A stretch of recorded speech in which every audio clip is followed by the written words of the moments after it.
any burning questions, anything on your mind, anything that would help us help you? Yeah, for example, in any webinars you think, I know Eileen and Trish have done some wonderful webinars in the past and they've recorded them, and any issues that have come up that you'd like to see webinars on, that especially under the current times and so on?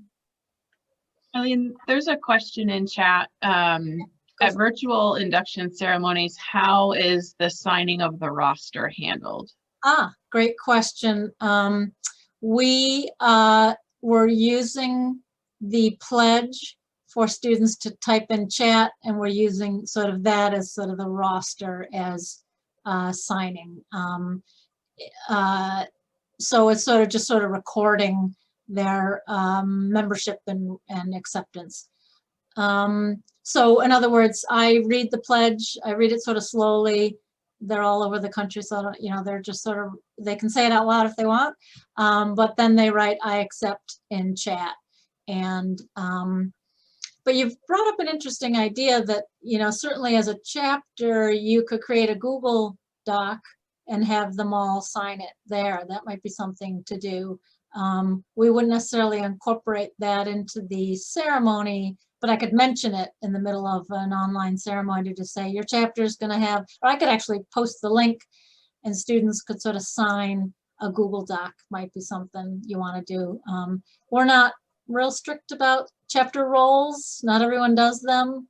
If that's a nice tradition on your campus and students sign something nice, then there's, I think, using Google Docs, as students are very, very familiar with Google Docs, that you could do something nice and creative that way. If anybody wants my help with that, I'm happy to help do that, but that's a good question. Franklin, I don't know if you have your hand up for a question. I see a hand up, but yep. It was for the other session, but sorry. How I guess I was looking at the guide, but how does the waiver work, I guess, within the system? Like, are we able to input information into that process, or will we still send like our separate information about the waiver and then they would click that within the system? So do you mean the waivers for students who can't pay at all, or for the pay you, or you don't use MHS, right? Yeah. Right. So no, I'm hoping to. That's what I want to see if how we would handle that process. Yeah. So there is a process. There's a we can work with you, or if anyone else has questions, there is, maybe Trish could post the guide. There is a special guide with step-by-step instructions for how to arrange for a fee waiver in MHS. Yeah, couple buttons to click, but it is doable. And by the way, for the fee waiver, so I think we're one of the few honor societies that does offer free membership for students who can't pay. We allow one, normally we allow 1 per 30 initiates. So if you had 60 students who've joined, you can offer 2 for free, etc. And so there's a way in MHS to make that happen. We lowered the number through the pandemic to 1 per 15, so that more students who in need could enjoy membership if they didn't have the means. They work that out with you. We don't get it. It's up to you. It's usually just if they come and tell you that they need it, they want to join and they can't afford it. We leave that up to you. We don't get involved in assessing need. What else was there? Did we get the chat questions? Trish, I'm just going to let you voice in chat if I've missed anything. And while we're thinking about that, so Sharon just mentioned something around topics that you'd like to see that you could maybe we could do another meeting on, or a webinar, or offer more resources.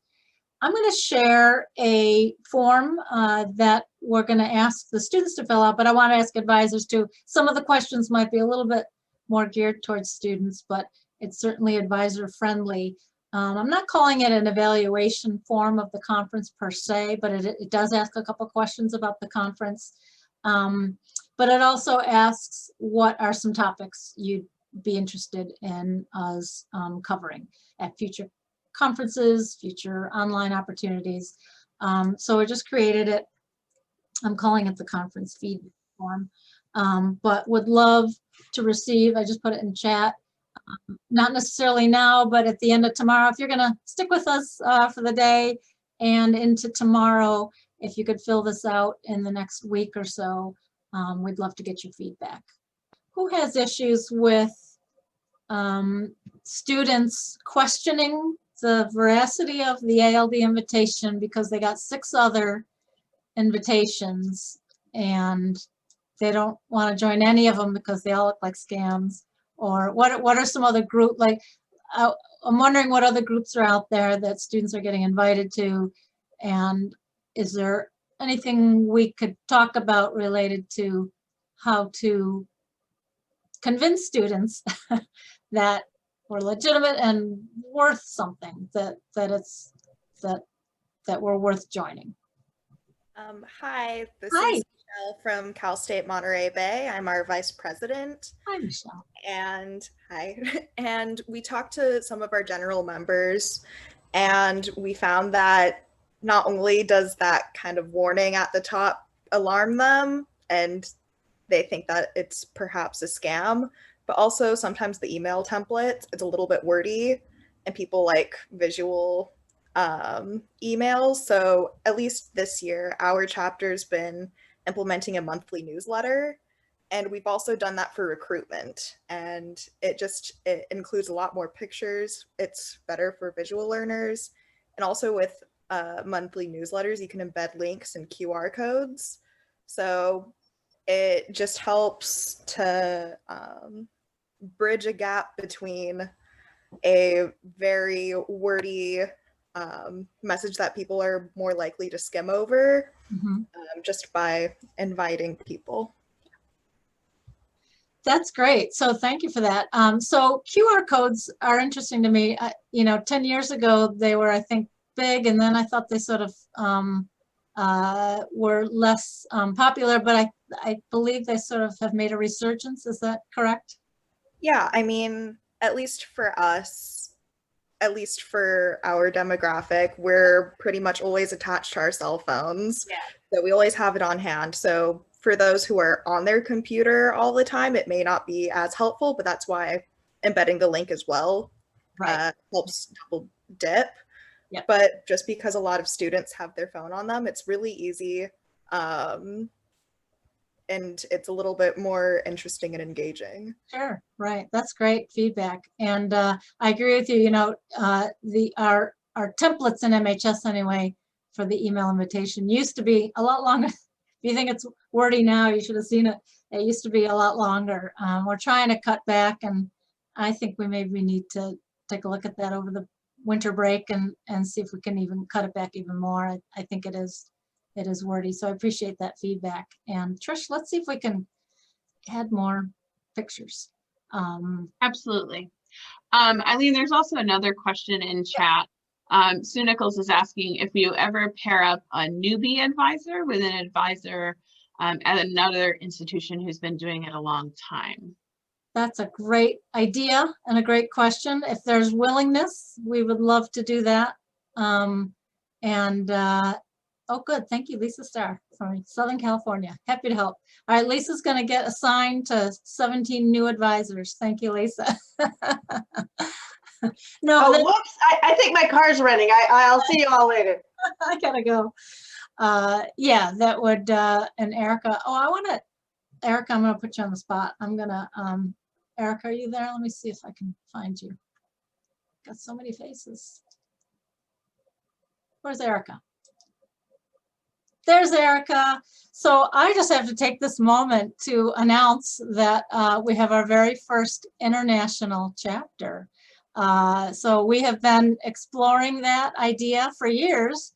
And I thought maybe Canada, we're upstate New York is very close to Canada. So I thought maybe Toronto or something I'd go and recruit. But United Arab Emirates has come our way. So Erica, unmute and say hello. Erica is at United Arab Emirates, American University of Sharjah. So we are opening our first chapter there in the spring. Welcome. Hi everyone. Thanks for welcoming. I said this in my small group, but I feel like I need to learn all the things. It's a busy time of year now, but I would love to be paired with a mentor advisor so that I can learn and apply it. We have a really interesting student population, and it's late at night here, but excited to be learning from you guys. Thanks, Lisa. Thanks, Erica. That's great. I forgot. Yeah, the time change is quite significant. So thanks for being here. Our shades are closed. Nighttime there.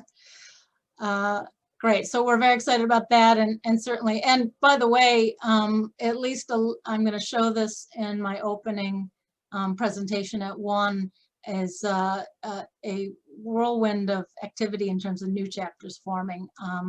1, Cal State Monterey Bay, thank you.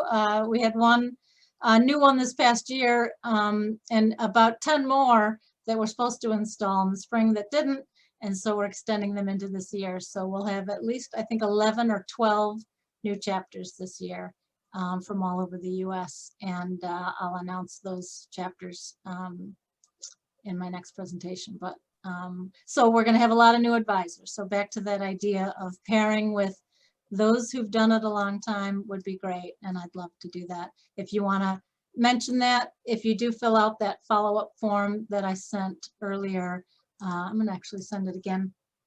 Maybe mention that if you're willing. I didn't ask specifically about that, but if you want to make a comment that you'd be willing to be a mentor or mentee, please share that in that form. Okay.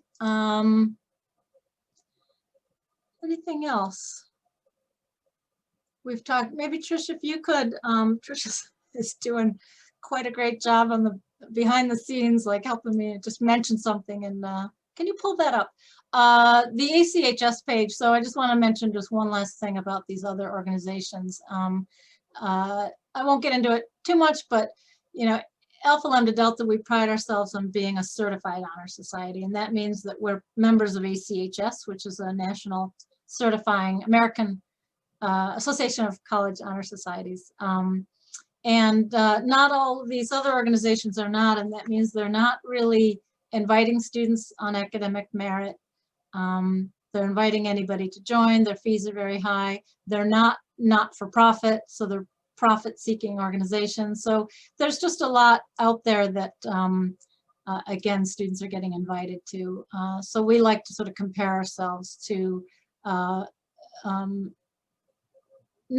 compare ourselves to them, but just to at least say that we are certified, we have academic standards, and we're a nonprofit organization. I'm reading Travis's. Oh yeah, we do have that little video. Is that what you mean, Travis? That video, that a cartoonish kind of video? Yeah. So we do have this little funnish, which I'm sure Trish will link, or Travis will. Travis will for me. Travis, thank you, Travis. A little video. Yeah, go ahead, Trish.